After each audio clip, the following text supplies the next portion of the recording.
Good morning and welcome to worship. This is the day the Lord has made, a day for rejoicing and being glad in.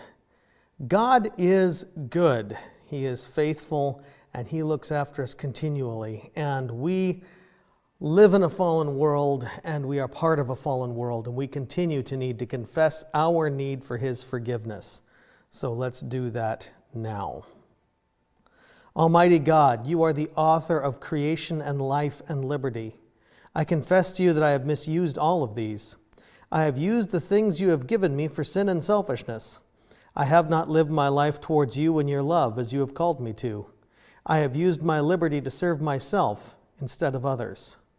Confessing this, I turn to You and ask, please forgive me.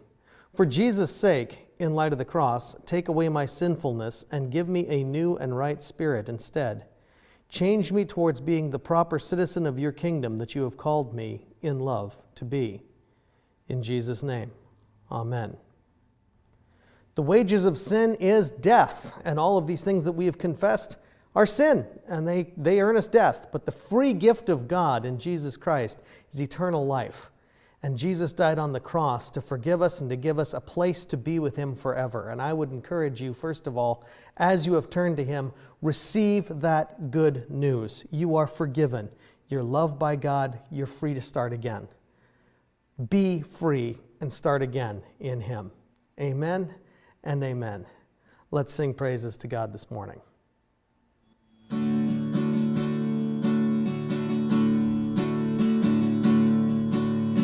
Thanks to the Lord, our God and King. His love endures forever.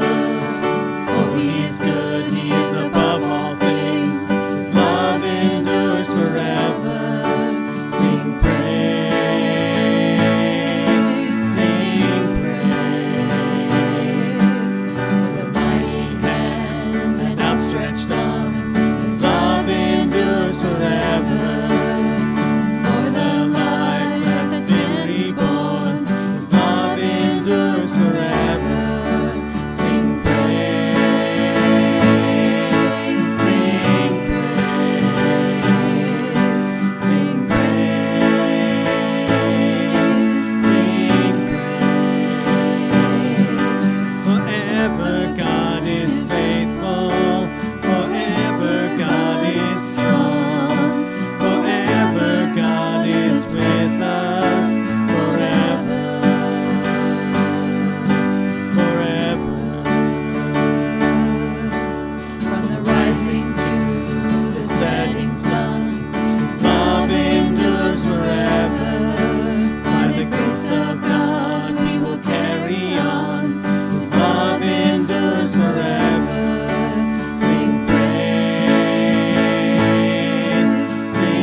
You are the light of the world. A city on a hill cannot be hidden.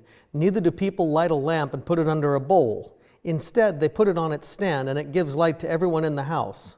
In the same way, let your light shine before men, that they may see your good deeds and praise your Father in heaven.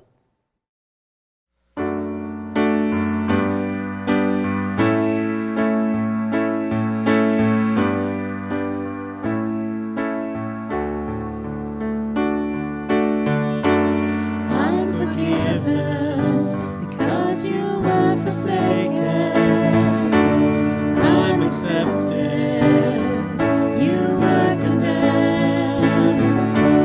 I'm alive and well, your spirit is within me, because you died and rose again. Amazing love.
love, I know it's true.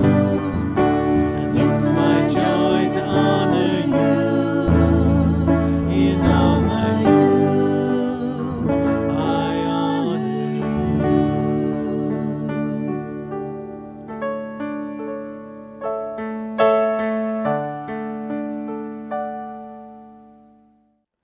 I believe in God the Father Almighty, maker of heaven and earth, and in Jesus Christ, his only Son, our Lord. He was conceived by the Holy Spirit, born of the Virgin Mary, suffered under Pontius Pilate. He was crucified, dead, and buried. He descended into hell. On the third day he rose again from the dead. He ascended into heaven, where he sits at the right hand of God the Father Almighty. He will come again to judge the living and the dead. I believe in the Holy Spirit, the Holy Christian Church, the communion of saints, the forgiveness of sins, the resurrection of the body, and the life everlasting. Amen.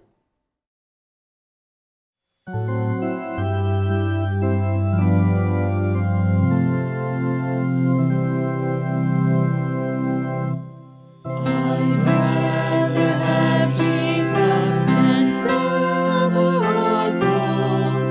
I'd rather be his than have riches untold. I'd rather have Jesus than houses or land.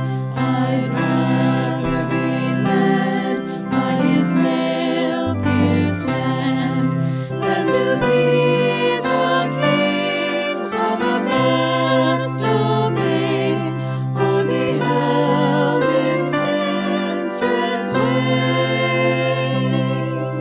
I'd rather have Jesus than anything this world affords today. I'd rather have Jesus than man's applause. I'd rather be faithful to his dear cause. I'd rather have Jesus than worldwide fame. I'd rather be true to his holy name than to be the king of a vast domain, or be held in sin's dread sway. I'd rather have Jesus than anything this world affords today. He's fairer than lilies of rarest bloom. He's sweeter than honey from out of the comb. He's all that my hungry spirit needs. I'd rather have Jesus than let him lead, than to be the king of a vast domain, or be held in sin's dread sway. I'd rather have Jesus than anything this world affords today.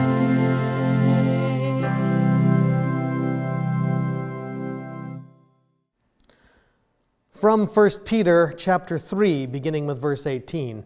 For Christ died for sins once for all, the righteous for the unrighteous, to bring you to God. He was put to death in the body, but made alive by the Spirit, through whom also he went and preached to the spirits in prison, who disobeyed long ago, when God waited patiently in the days of Noah while the ark was being built. In it, only a few people, 8 in all, were saved through water. And this water symbolizes baptism that now saves you also, not the removal of dirt from the body, but the pledge of a good conscience toward God. It saves you by the resurrection of Jesus Christ, who has gone into heaven and is at God's right hand, with angels, authorities, and powers in submission to him. Therefore, since Christ suffered in his body, Arm yourselves also with the same attitude, because he who has suffered in his body is done with sin. As a result, he does not live the rest of his earthly life for evil human desires, but rather for the will of God. And from 1 Peter chapter 5, beginning with verse 6. Humble yourselves, therefore, under God's mighty hand, that he may lift you up in due time. Cast all your anxiety on him, because he cares for you. Be self-controlled and alert. Your enemy, the devil, prowls around like a roaring lion looking for someone to devour. Resist him, standing firm in the faith, because you know that your brothers throughout the world are undergoing the same kind of sufferings. Please pray with me. Loving Father, we thank you that you continue to take care of us and look after us, and you continue to guard us against the evil one. Help us to continue to put our worries onto you because you care for us, and help us to learn and grow as we spend time in your word now.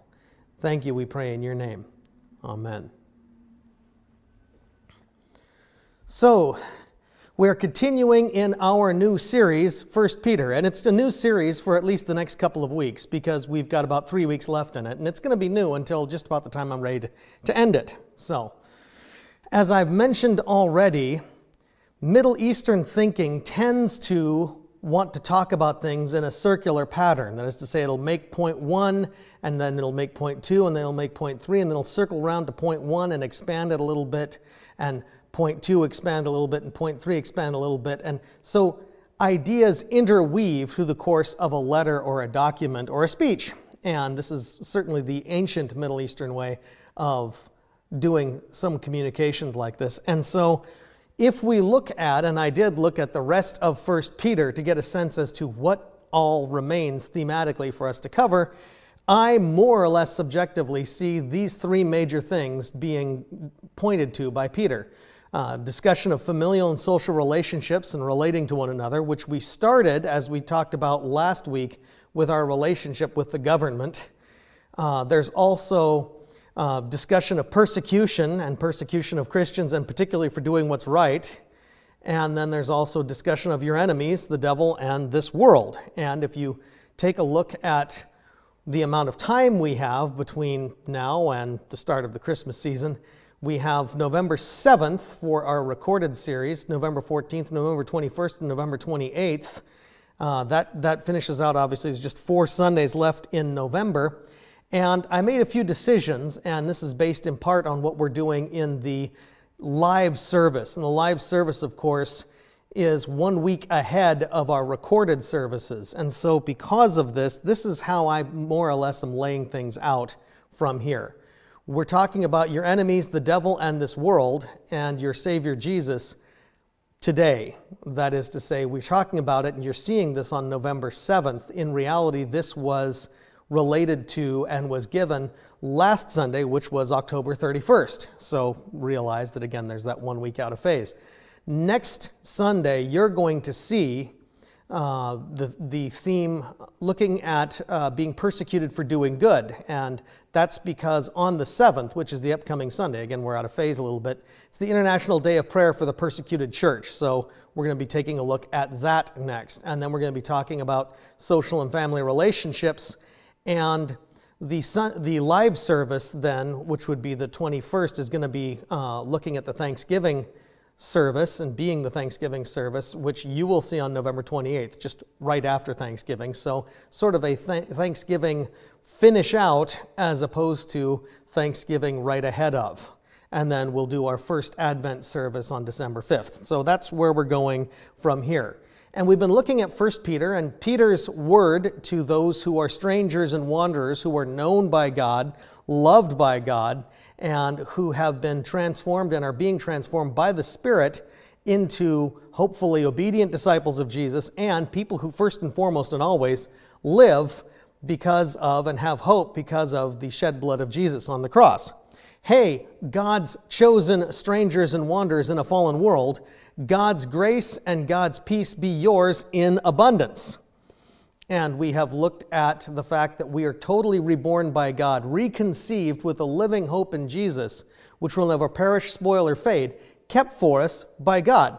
And God is shielding us And then if we will give him, and if we will take our challenges, our struggles, our trials in this life, if we take these by faith, he can use these to refine that faith. If not, we'll just be miserable.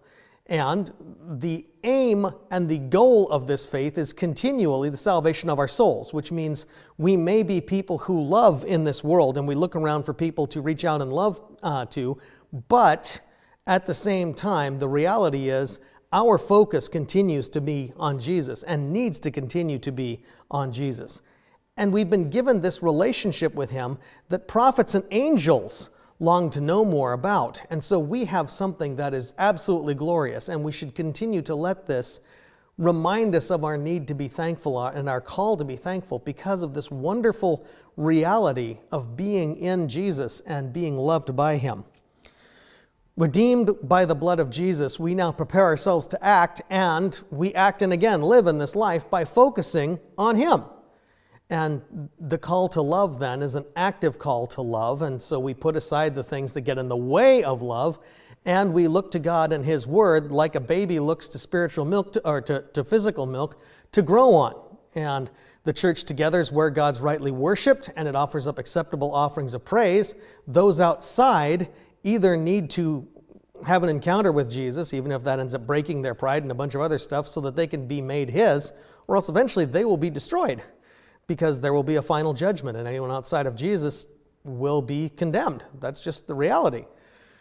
We, on the other hand, are called chosen and royal and the people of God, and we do not have to fear that sort of judgment because we are in him and we are forgiven and his. We are warned, and we talked about last week, we're warned to keep distance between us and sinful desires because these wage war against our souls. And we are supposed to live to honor God as a matter of witness. And we are challenged to love the church, to fear God, and to honor the top dog and all his flunkies as a matter of witness. And so our lives, on the one hand, are aimed at God, but we realize that the world is watching. And hopefully, as the world watches, they are given the truth about God, and they begin to see what he can do and the difference he can make in our lives.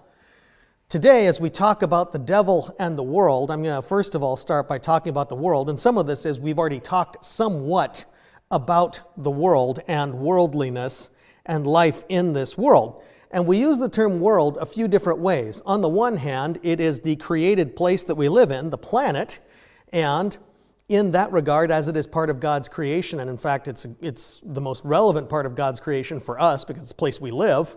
We know in the Word that the world gives glory to God. It testifies to God as its creator, and that is a glorious thing. And so on the one hand, there's a positive testimony. There's something good about the world as it points and gives glory to God. And at the same time, this world is a very different place than God envisioned it. God did not envision a world that was filled with things eating one another and tearing into one another. It was supposed to be harmonious and cooperative. And the world has been subjected to sin, decay, and predation, and futility. And so on the one hand, the world gives testimony to God as being good, and on the other hand, this world is a broken, warped version of what it was designed by God to be. And when we use the term world to mean the planet and nature, then we could say that it's a good place and a bad place, because on the one hand, it's good in the sense that God is good in having given it to us, but since it is broken and since so much of creation is now competing with us and in many ways would eat us given a chance, we realize that it's got some real challenges and some bad problems for us as well.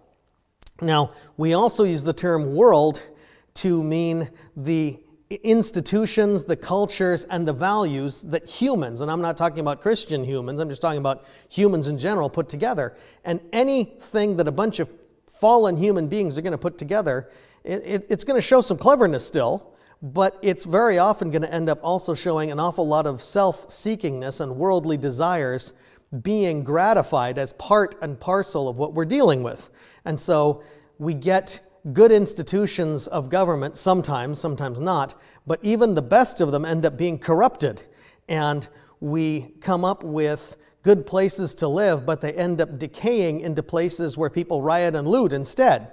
And we get situations where, for example, I have on the slide there, a picture from Mardi Gras. And Mardi Gras was supposed to be a celebration of the fact, we're now going to use up all of the last of our surplus food, because we're going to be, not all of our surplus food, but the things that we would be fasting from, because it would be the start then the next day of the fast towards Easter. And instead of being something that is a sort of a last sort of enjoyable time eating meat and the like, it has become instead this wild party that's a celebration of excess and debauchery. And it was nothing like it was supposed to be originally, but that's the way things go in this fallen world, because we have so much human self-interestedness and sin in the midst of it.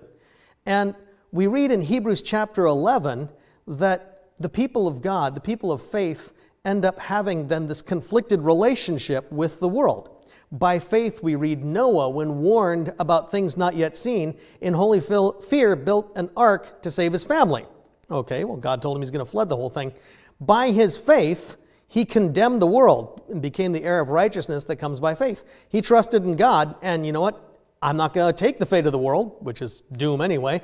I am going to instead live to God. So he condemns the world. He is not part of the world at this point, or trying not to be part of it. By faith, Abraham, when called to go to a place he would later receive as his inheritance, he obeyed and went, even though he didn't know where he was going. And Abraham was living towards God. It didn't really matter to him where he lived, so long as he could be living towards God. And so you have this, I'm not trying to follow the world. I'm trying first and foremost to live my life looking up. And all these people, we read a little bit later on, all these people were still living by faith when they died. They did not receive the things promised. They only saw them and welcomed them from a distance. And they admitted that they were aliens and strangers on earth, as Peter greets we now as the people of God. We are aliens and strangers on the earth. People who say such things show they're looking for a country of their own. They're strangers and wanderers. They're not home. And if they'd been thinking of a country they'd left, they'd have gone back. Instead, they were longing for a better country, a heavenly one, and therefore God, it says, it's interesting language here, God is not ashamed to be called their God, the God of strangers and wanderers, for he's prepared a city for them. Yeah, he's not ashamed to be called my God and your God, even though we don't fit here, because, yeah, we're instead wanting to be fitted for life in him, in heaven. And so we reject this world. We long to be with God. And of course, yes, he's not ashamed to be called our God. He has put his grace upon us, and now we have this identity of living towards him. And that's therefore how we begin to get this sense of our interaction with the world. We reject it even while we live in it, longing to be with God, who has given us and who has called us towards a life at home with him. Moving on then to talk about the other part of our enemies, right? The devil. Be self-controlled and alert, we are told, we're warned. Your enemy, the devil, prowls like a roaring lion looking for someone to devour. And I use the word devil. I talk about the word devil. I talk about the name devil. And very often, an awful lot of people living in our society tend to take the name and the thought and the concept of the devil either of two ways, neither of them particularly biblical or constructive. They either tend to view the devil as an abstraction or as some ridiculous or fictitious character that they don't really have to take seriously. On the one hand, as an abstraction, they'll end up saying, this world has a lot of dark and scary and sinister things that happen, and people do awful things to one another. The Nazis authored atrocities. The communists authored atrocities. Plenty of people before that authored atrocities. The devil, they would say, this is not biblical, but they would say the devil is a sort of personification of that dark, evil activity. And so they might talk about the horrible things. This is the devil's work, even though they might not actually believe in an actual personal devil, a devil with a personality and an identity. Or some of them might end up saying, well, okay, the devil's a real person, but he may as well be an abstraction because there's just one of him and he's off doing other things and I'm kind of small fry. Kind of like there's a Kim Jong-un out there as well, dictator of North Korea, but while I believe in him and he's a bad individual, I don't think I'm likely to interact with him. And so either way, he may as well just about be an abstraction. So on the one hand, we have people taking the devil this way, and on the other hand, we have people who take the idea of the devil as being ridiculous and outdated, and I can't believe you're that superstitious. Really? The devil as a red-suited character with horns and pitchfork and tights and a tail? You really believe in the devil? Come on, the kiddies dress up like this at Halloween, they say. Others associate the devil with some sort of nightmarish character in a horror movie. Okay, fine. We all acknowledge that that's not a plausible devil with horns and a tail, but instead they'll come up with some movie maker's nightmare vision of the devil, and then once the movie's done, they'll end up saying, yeah, but that was a movie. That was fictitious. And so in either case, the assumption is that ridiculous or scary, the devil's nothing to take seriously in real life, because we're beyond such things. We have left childish superstition behind us, just like we've left the fairy tales behind us. And this is not a biblical perspective. It's not a particularly helpful perspective to anyone but the devil. The devil, according to the Bible, is, first and foremost, your enemy. And understand the Bible has no problem of talking about the devil as having a real personality and having a real identity. And in fact, the name Satan, which is associated with and attached to the devil, means adversary or opponent, flat out. There is a scene in one of the visions that Zechariah has, Zechariah the prophet. He sees a high priest who is in filthy garments because effectively it's symbolic of sin, and Satan was there, Sataning him, opposing him, accusing him before God. Now, the devil is, near as we can take from the Bible, a fallen angelic being who is wishing to be in God's place and so hates God. And understand, since he hates God, he is also hateful of people who are made in the image of God. He doesn't want to be reminded of God, and so you're made in the image of God. You remind him of God. And he also realizes that God loves you. And like a petty thug would do, he'll go after those that God loves to hurt God. And so you're made in the image of God, you're loved by God. Guess what? You got a big target on you. And he is committed to your ruination. Realize that. And he has demons, other fallen beings that hierarchically serve under him that are committed to the ruination of people, to the ruination of humanity in general. Now, according to the Bible, we know some other things about him. He is a spiritual being. That is to say, he has no physical form. He's not subject to physical laws. You can't just shut your door and keep him out. If he wants to be inside a building, he'll be inside a building. He is not all-powerful. He's not all-knowing. We shouldn't give him too much credit, but he is definitely more powerful than us. And he has the ability to interact with us and to stir up our thoughts, causing us physical harm or illness or temptation. But we do not believe that he's able to necessarily read people's minds, but he can certainly plant an awful lot in them. And he can also use some good reasoning to see what impact temptation's having in our lives. Now, additionally, let me just point out, he has no set appearance. So the whole red tail, horns, tights, that sort of a thing, if he wanted to look that way, he could look that way. That's true. If he wanted to look like a slick salesman, he could do that. If he wanted to look like a beautiful and seductive something or someone to lead people astray, he'd do that. He is not forced to stick to any one appearance because those are physical things, and he is a non-physical being. And so he can manifest physically, but understand that this is far more insidious and far more dangerous a reality than you might think, because this is something that's not like anything you're used to dealing with. You could swing a baseball bat at him and never connect, but he's got the ability to touch and interact with and affect you a good deal. So yeah, there is some reason to be afraid of this enemy of ours. Now, I talk about the devil, I talk about the demons who are under him, who may be lesser powered than him, but still a real problem. And some end up saying, wait a minute, is this some sort of sick attempt to do a church Halloween episode around this time of year? And my answer is, unfortunately, no. And I say unfortunately no, because what I'm doing is I'm pointing to a reality, and this is a reality that it's relevant to talk about right now, because in American culture, this is a dark time of year. We have appropriated a good deal of dark sorts of interests and behaviors, and it culminates and celebrated to a degree in Halloween, which we just had a week ago. And Halloween, as you probably heard it, is often described by evangelicals and others as being one more example of the church trying to convert a pagan people with their pagan holiday by scheduling a Christian holiday at the same time.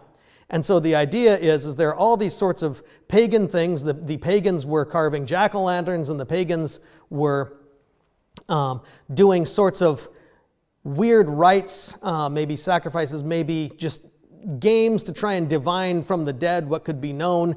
And it was a time of dressing up on the one hand, and spooks and dead and all sorts of other characters showing up, because the veil between this world and the next was believed by the pagans to be thinnest at that time. This is more or less how Halloween is talked about. And the church just decided, well, okay, we'll schedule a holiday right over top of that, and we'll make it to where the people are instead going to celebrate All Saints as opposed to all of this wickedness. And we'll just sort of hope that we can wean them onto All Saints. Now, this is how it's described, but there's a problem with this, and the problem is it doesn't match history. Patrick of Ireland evangelized and Christianized Ireland around the 5th century. So long about 461 when he died, a huge effort had already been quite successful in making Ireland Christian. And within a few more generations, it was pretty thoroughly Christianized. And Christian Ireland became a powerhouse for mission work in Scotland. And they were evangelizing their way south on the main British Isle, while the Roman Catholic Church in general was evangelizing from the south going north.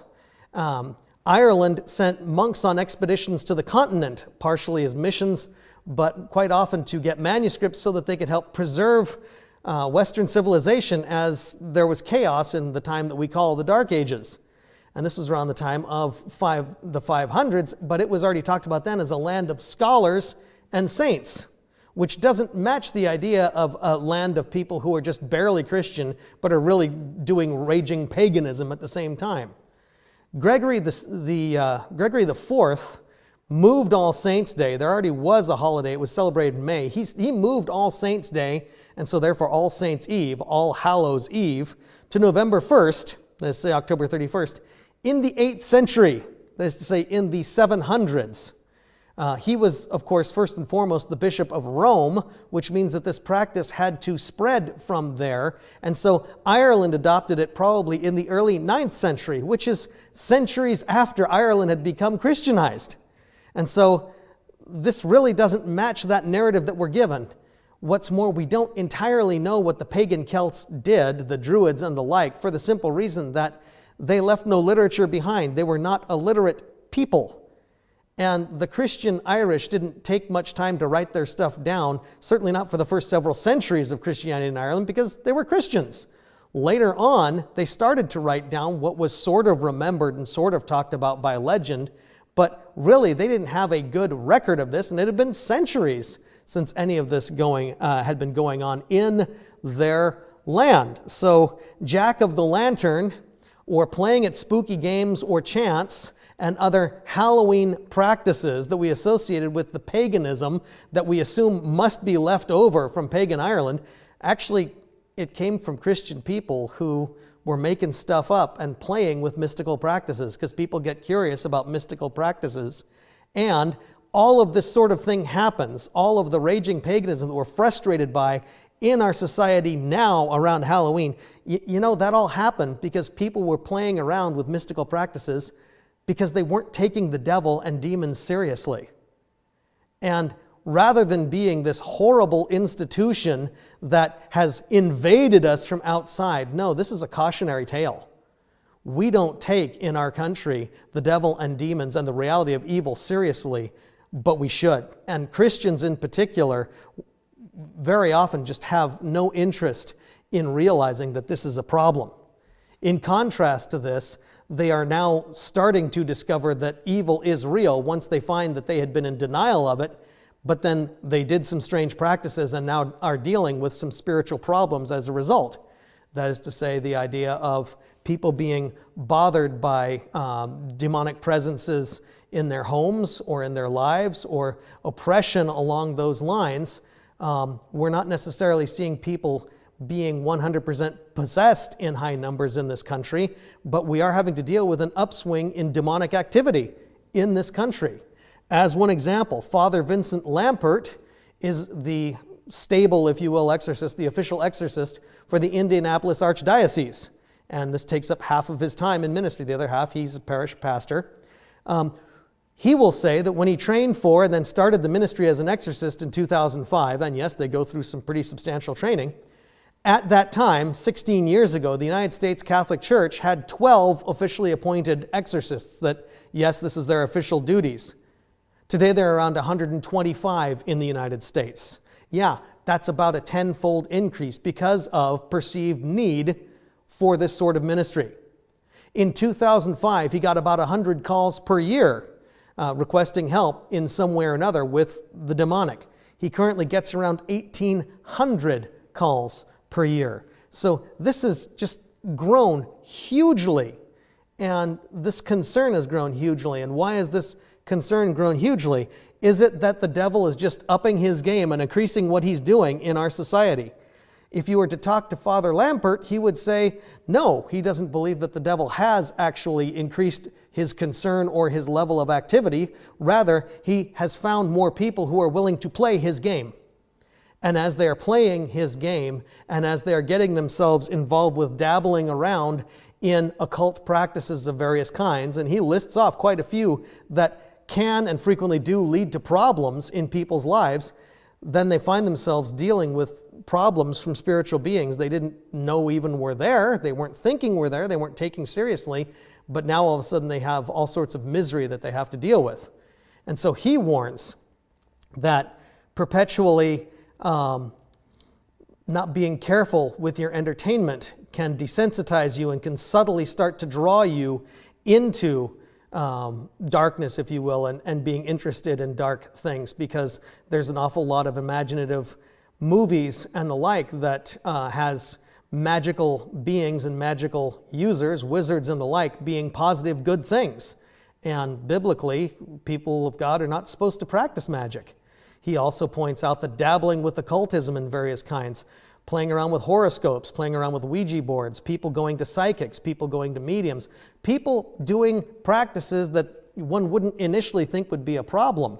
That is to say, people not being extremely careful. There's dangerous waters when we deal with some of the martial arts practices. Martial arts in and of itself might not be a problem, but there frequently is meditation and spirituality associated with that, and that is a pagan spirituality. And if the Christians start to be drawn from just doing the martial arts to the spiritualistic parts of it, they can run into some problems. Yoga, similarly.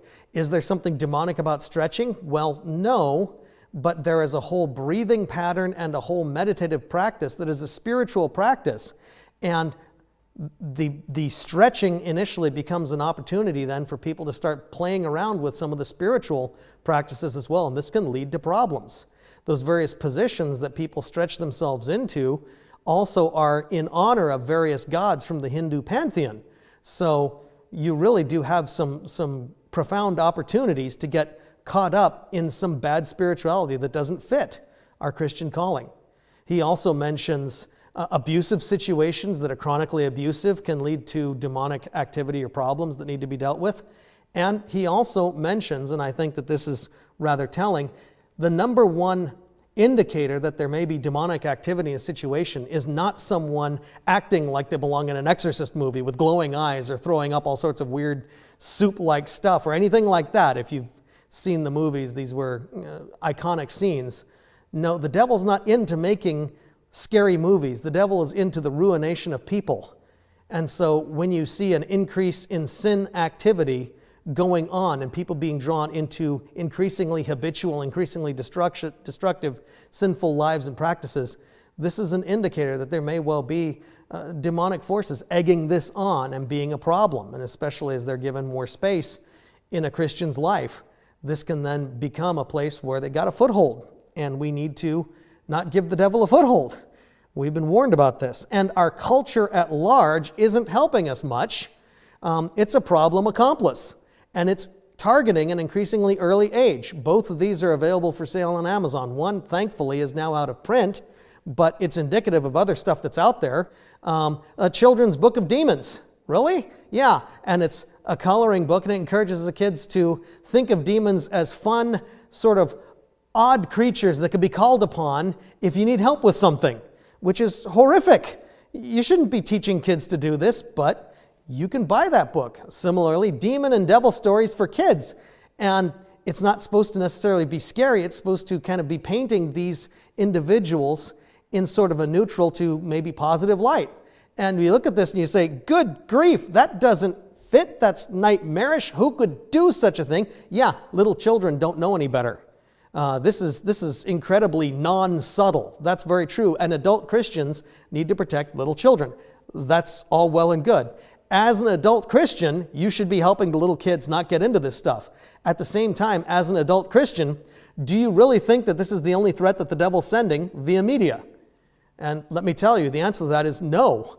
The devil is a master of subtlety. And so, yeah, there's stuff aimed at little kids that's pretty overt.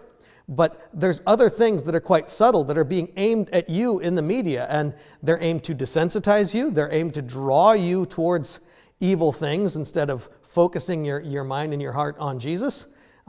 They're there to bring you towards vice. All of these things are there. The devil is not in hell right now. God owns hell. The devil doesn't own hell. Hell is not the devil's headquarters. God owns hell, and it is his lockup that he will send the devil to on Judgment Day. The devil's described as the prince of this world. So don't be terribly surprised if this world is actually actively seeking the ruination of people, because the devil's loose. Take a look at the headlines. We need to be awake. This is very, very true. And so we get this warning from Peter. Be self-controlled and alert. It doesn't say be afraid.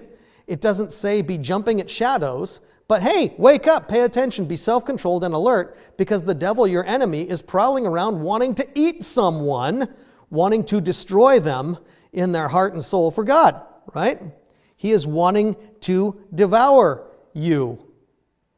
And in this fallen world that desensitizes, have you been drawn into being a Christian person who is also wallowing in mystical made-up stories or playing with mystical practices?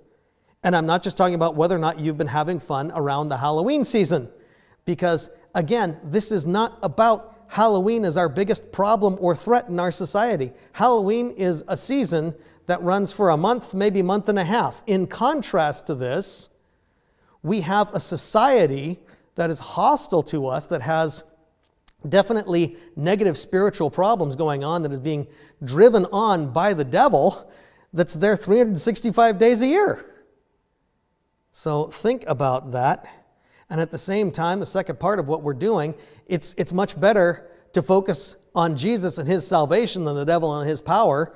And as we focus on Jesus and his salvation, we have the answer then if we find that we have, in fact, harmed ourselves or wallowed in things that we shouldn't, or dabbled in things that we shouldn't. 1 Peter has a great description of salvation that goes on from chapter 3:18 and what follows. He talks about how Christ died for sins, the righteous for the unrighteous. That's a very, very standard description of the gospel. Yes, Jesus died for you. He was righteous, you're not. And he was killed in the body and raised by the Spirit. Good, okay. Jesus died and rose again. And by the Spirit, he went and preached to the spirits in prison who had disobeyed back in the days of Noah. You remember reading that, right, on the tract that, was used to help evangelize you, right? Or you remember reading that in the summary teachings of Christianity, right? Huh? What are we referencing? Well, this is a sidelong reference that we find made in the Old Testament around the time of the days of Noah. And if you take a look at Genesis chapter 6, we read that when men began to increase in number on the earth and daughters were born to them, the sons of God saw that the daughters of men were beautiful, and they married any of them they chose. The Nephilim were on the earth in those days. It means the fallen ones, more or less. Also afterwards, when the sons of God went to the daughters of men and had children by them. And they were the heroes of old. They were the men of renown. And if this sounds strange and disturbing, understand that up to the days of St. Augustine in about the 4th into 5th centuries, the general and most common understanding is what this sounds like. And in fact, I think probably we could go with the early church and say this seems to be describing a group of fallen angels that fell and in some way or another cohabitated with humans and helped corrupt them and helped make the days of Noah as bad as they were. Not that we didn't have enough wickedness to begin with, but there is this account that's described. And so we have this description in Genesis 6 Some other literature that the early church was reading, at least, then goes on to say the flood waters not only drowned all the people, but drowned all of these fallen heroes of old, men of renown. Their spirits and the spiritual part of the fallen angels were locked up by God in chains and kept for judgment day. And so Peter is making now a reference to all of that. He's assuming that you know what he's talking about when he says, by the Spirit, Jesus went and preached to the spirits in prison who had disobeyed back in the days of Noah. And Peter did not go offering them salvation. Peter would not be saying that Jesus went and offered them salvation. No, he preached his victory. You who tried to condemn humanity and to destroy humanity, I have triumphed. And there is now hope for them. And I will come and judge the living and the dead. That's the sort of a thing, in all likelihood, that he was proclaiming to those spirits in prison who had disobeyed back in the days of Noah. So we get that side note. There is deliverance that is referenced from spiritual problems from the days of Noah. In the ark, Peter goes on to say, only 8 people were saved. That's it. Everyone else drowned. Those 8 people were saved through or by means of water. Now, think about that language for a moment. We usually think of the ark as what saved them. But no, they got into the ark, but Peter will tell you that they were saved by water, because the waters of a global flood are a powerful tool that you can use to save some people from the rest of people, because you are drowning and getting rid of that level of wickedness going on there. And Peter then goes on to say, this water symbolizes baptism that now saves you also. Not the removal of dirt from the body, but the pledge of a good conscience towards God. And make no mistake, baptism is not described as something mystical that people made up. It's from God. And God, on the one hand, saves us first and foremost and only by the cross of Jesus Christ. He took the heat for our sins. But baptism points to that and points to his death and resurrection. And so baptism being God's thing, God saves us baptismally. He makes us clean. And Jesus has been raised from the dead. He's gone into heaven. He's at God's right hand. And all things are now in subjection and submission to him. Effectively, the flood drowned the wicked and gave the Noah family a clean start. Baptism points us to where Jesus died and rose again for us to give us a clean start. And whether we're dealing with worldly problems, human problems, or spiritual problems, baptism, being in Christ, being made clean by him because of the cross, takes care of it all. And so we can be utterly clean and we can be utterly freed. And if we look at this question, have you been drawn into being a Christian person who's been wallowing in mystical made-up stories or playing with mystical practices? If we turn to him, if we turn to Jesus, we can be made clean and set free from that, even as God, in the days of Noah, sent a flood to free up and give Noah a fresh start away from all of that as well. And so we have this great and powerful hope and this great and powerful cleansing that is ours in Jesus. And as we turn to him, we have hope. And so we don't have to be afraid of those things because we can be set free from them. And so then we get this warning from Peter. You people of God who have been made clean, hear this warning. And now I'm going to give you this warning in its full context. Warning about the devil. Cast all your anxiety on him, that is to say on Jesus, because he cares for you. So first and foremost, don't live in fear. All of our anxieties we give to him. We don't have to fear the devil per se, although a healthy fear in the same sense that we fear fire is probably not a bad thing. It keeps us from getting burned up in it. Be self-controlled and alert. Your enemy, the devil, prowls around like a roaring lion looking for someone to devour. Resist him. How? By standing firm in the faith, in your trust in Jesus. Lean into him. Let Jesus protect you. Let Jesus carry you through that. The rest of the Christians are having to deal with similar sorts of stuff in this world and in this life. We're going to talk about their persecution next week, right? Our shared problem there. But first and foremost, we resist the devil and we have hope because we lean into our trust in Jesus. So my encouragement in a dark world, 365 days of the year dark world, is cling to Jesus. Put your trust in him. And then with Joshua, in the book of Joshua, while we live in this dark world, voice a choice that then you purpose and ask the Holy Spirit to help you live in. As for me and my household, we will serve the Lord.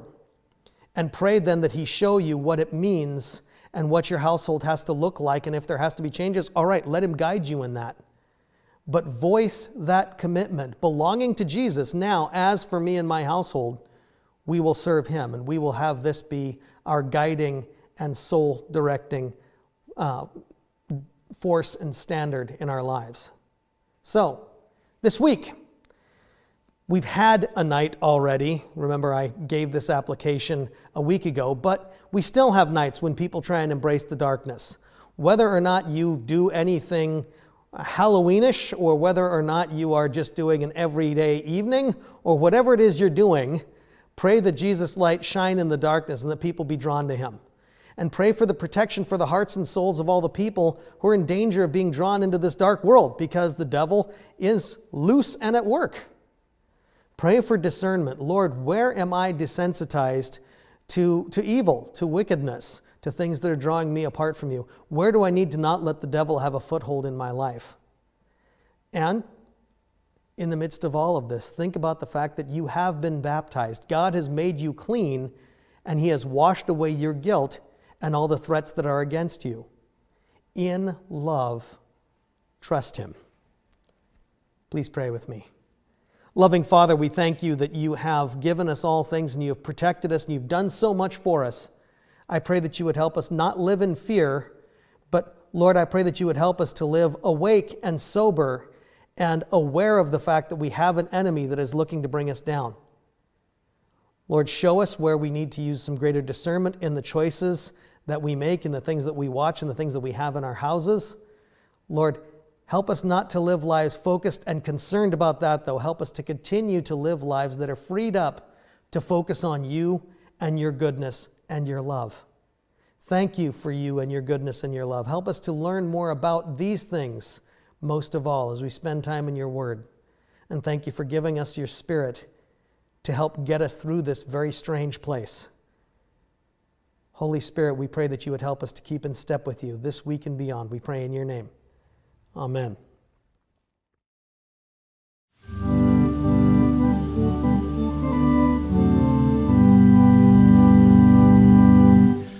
What a fellowship, what a joy divine, leaning on the everlasting arms.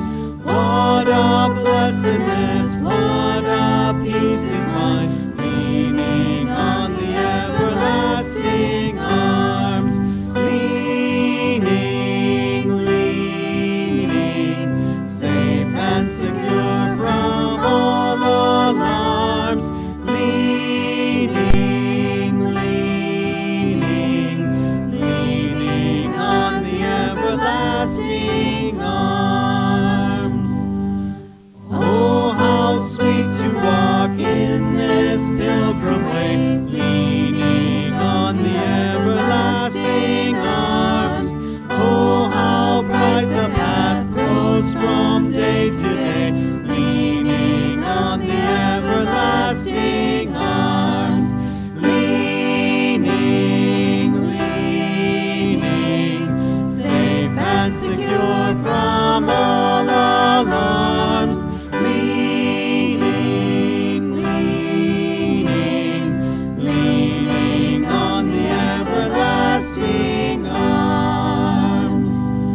What have I to dread? What have I to fear? Leaning on the everlasting arms. I have blessed peace with my Lord so near, leaning on the everlasting arms.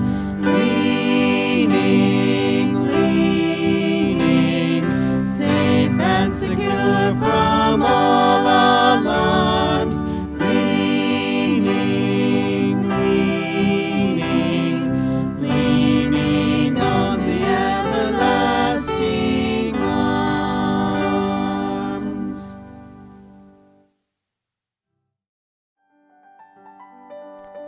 The Lord bless you and keep you.